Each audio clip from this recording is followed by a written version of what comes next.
Hey guys, it's Kemp from CreativeCashFlow.com. Today what I want to talk about is I want to go over actually contracting properties. As this is going to be where, the pen meets the paper. This is the most important thing that you're working towards the whole time. So what we're going to be going over today is going to be like a sub-2 contract. This is all the paperwork it takes to get a sub-2 contract done. It's a lot of stuff. And so it's really important that you're able to present this the right way to your seller so that your seller is comfortable with moving forward with that transaction. I've contracted a lot of houses. I've gone through a lot of deals. And what I've had the benefit of doing during this time is seeing what the questions are, seeing what people, kind of point out whenever you're going through the contract, what they want to hear about. And so a lot of what I'm saying today is going to be directly to nip that off at the bud. What we want to do is we want to present the answer to the question before the question even gets asked.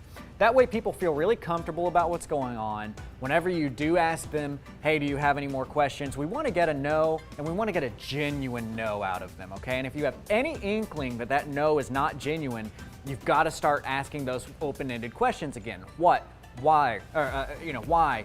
Anything that could not be answered with a yes or no, those are the kinds of questions that you need to get from them. And you really need to peel out what's happening inside of their brains so that you can understand their position and better give a solution that's going to work for them, as well as what's going to work for you, okay? So we want to nip that in the bud. We want to answer as many questions as we can just through our going through of the contract, and we want to give them opportunities to ask questions. And I will say this very, very, very important, that you take it very seriously in encouraging them to read the contract. And if they want to read the contract, give them the time and do not stress them about it. Again, this goes back to the ethics of everything. I feel it's very important that when we're in this business, that we are giving everybody a fair opportunity to know what's going on, and that we are doing our best job not to sweep anything under the rug and to make sure that everything is out on the table. Because again, with the subject to deal especially, this is a marriage. This is a long-term commitment that we've got between us and the seller, and we need to make sure that everybody's on the same page moving forward. And as you take that approach while you're contracting somebody, it really comes across as genuine. It really helps us to where, as we go down that road, we're not going to run into issues later on where they misunderstood something, because as you'll see in the contract, things get repeated 2, 3, 4 times a lot of times because we really need that to stick through in their brain. So what I'm going to do today is I'm going to be talking straight onto this camera here, and I'm going to be acting like you are the seller. This camera angle, you are the seller. There's going to be a couple of times where I may have an aside that I'm going to kind of pull out from the script, as it may be. And when I do that, to talk to you as an aside, I'm going to cut over here and talk to you as the investor, okay? So this is going to be the investor angle. This is if I'm telling you something kind of off to the side about this contract that isn't something that we're telling the seller directly, but something I want you to know. But other than that, everything I'm talking to you here about is the script. And I encourage you guys to watch this video several times and really try and get as close as you can to the words that I'm saying in the order that I'm saying them, because they've been carefully crafted over a long period of time to make sure that we're getting the proper things out in front of people to make them feel comfortable with this contracting and with this purchase, okay? So what I'm gonna do is we're gonna go ahead and start as though you're the seller. This is our contract, and the first thing you wanna do before moving into the contracting stage is ask them if they have any more questions. So it's just going to start off like this. All right, so do you guys have any more questions before we go forward and start signing on the contract? Okay, good. So what we're going to do then is we're going to move forward. We're going to go ahead and get the contract signed. Now, this looks like a lot of paper, and I totally get that. I understand it. But I do want to point out that the first 9 pages of this is the state promulgated TREC form. Everybody that buys a house in Texas signs these first 9 pages. You probably signed the same exact contract whenever you were buying this house initially. The rest of it, this is the addendum, and this is what talks about specifically the subject to side of things, specifically the owner financing. So like I said, I know there's a lot of paperwork here, but we got to think about, hey, we're contracting the house and we're doing the financing all at once. So if you remember whenever you bought your house, you had all the contract paperwork for the actual purchase of the house, but then you also had to do a whole lot of other paperwork for the mortgage itself, for the actual financing.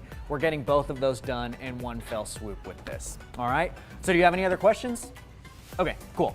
And please, I want to be very, very clear about this. If you have any questions at all, please stop me. I really want to answer those. I really want to make sure that you understand what's going on. This is going to be a long-term relationship between us, so I want to make sure that you're comfortable with everything. If you want to read anything in here, I'll give you plenty of time to read it. But otherwise, what I'll do is I'm going to go through and I'm going to kind of point out the high points of parts of this contract that you should pay attention to. And again, if you want to read more of it, please don't hesitate to go ahead and do that. But we'll go ahead and get started. So right here at the top, you're going to see my name. This is my company name who's buying it from you. Now, as an investor, if you're doing a wholesale deal, you're going to need to have the and/or signs in this area. Okay? If you have and/or signs in this area and you are planning to wholesale it or whatever, if it's there, this would be the time that you also tell them that. Okay? I've got Andora Signs here, which is, like we discussed earlier, I'm going to be looking for somebody else that I know who may be willing to pick up this property at enough of a price that's going to make sense for me as well. And you should have already explained how that wholesaling stuff works. If you need help on how to phrase that, watch my wholesaling contracting video, watch my wholesaling series on how to really phrase what you're doing with your seller, because we want them to feel comfortable with the fact that you're wholesaling it. We don't want to hide that under the rug. That only comes back to bite you. And again, honesty is really, really huge in this industry, so we need to make sure that we're doing that correctly. So here we are. This is my company's name that I'm going to be purchasing this under. And can you just verify that I spelled your names correctly right here for me? Okay.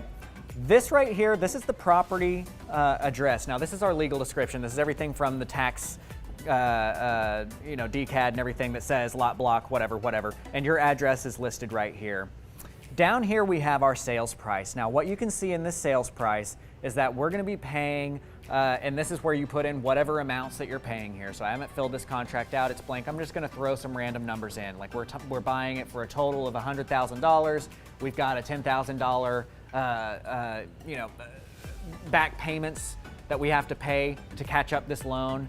And when all is said and done, we're going to be buying the house for approximately $95,000 on the loan. But that's a little bit squirrely right now, but just bear with me because you're going to understand more about what we're talking about, since not all of the arrearages go towards principal.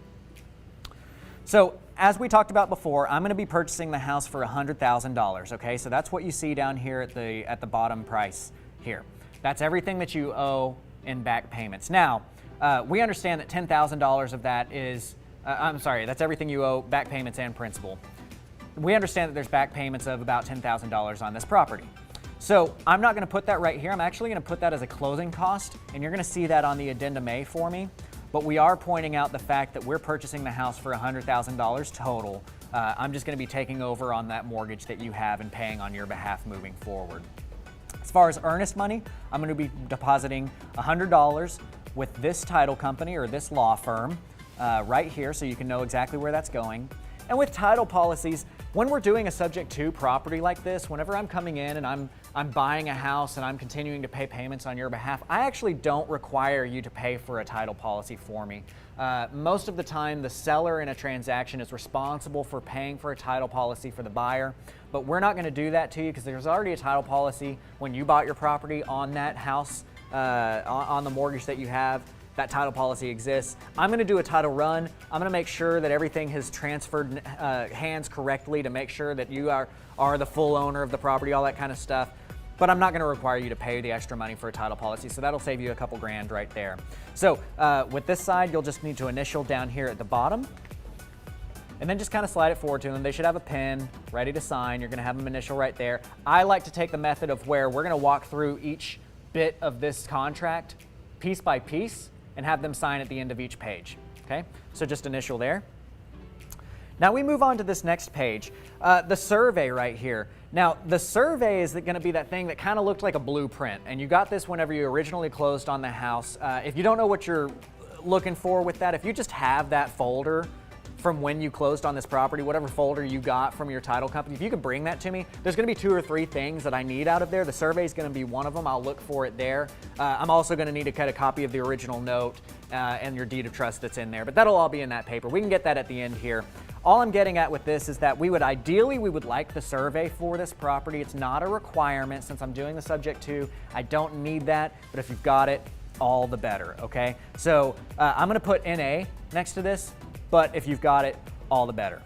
Objections here. Now, under objections, this is going to be something that a lawyer a while back had me start putting single family use in that. And honestly, I can't think of a situation where we would ever be in where we're buying a single family house from a seller and it comes down that that house is not able to be used as a single family use, but I still put single family use in this line always.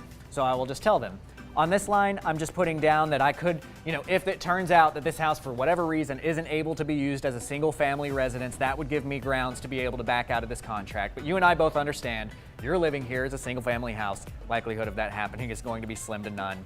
So on this, you'll just go ahead and initial down there at the bottom. And moving on to this next page, like I mentioned, this first 9 pages, this is something that everybody in Texas signs. So we're going to find a lot of things in this particular part of the contract that aren't necessarily applicable to what we're doing. For instance, we're talking about tidewaters here. What happens with tidewaters coming up? Well, hey, we live in Dallas, so we don't really have to worry about tidewaters. Annexation, if you're outside of city limits, that kind of stuff. So these kinds of things are not something that really affect us directly. So you'll just go ahead and initial down here at the bottom.